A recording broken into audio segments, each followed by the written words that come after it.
Debate over immigration enforcement is growing in Northampton County. Now, Lehigh Valley Congressman Ryan Mackenzie is criticizing the county's cooperation with ICE enforcement. Yeah, this debate was spurred by the arrest of a suspected Venezuelan gang member in Easton. Northampton County officials say they are following the law. 69 News reporter Jose Martinez breaks it down.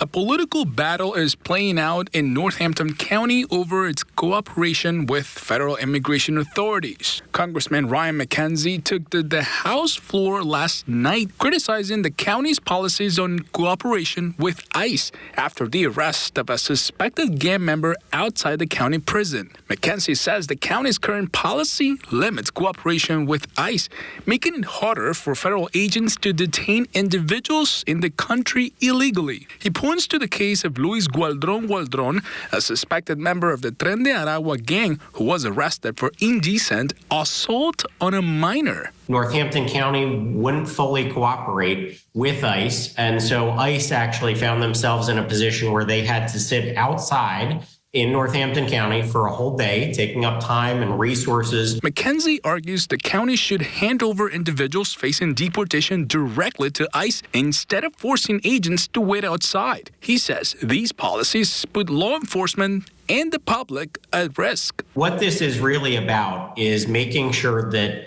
violent criminals are handled properly by our federal law enforcement authorities. County Executive Lemon McClure says the county notified ICE of Gualdron-Gualdron's status and even offered to hold him for an additional 48 hours for pickup. But the fact of the matter is, for the last 5 years, this has worked, and now all of a sudden it's not working.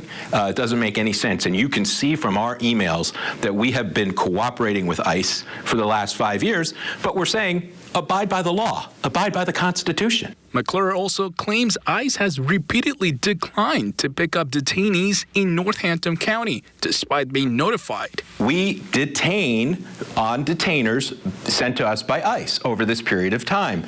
And then when it's time to release the convicted criminals from their sentence, from their state sentence, we contact ICE and ask them, do you want to come and pick up this particular person who you have on a detainer?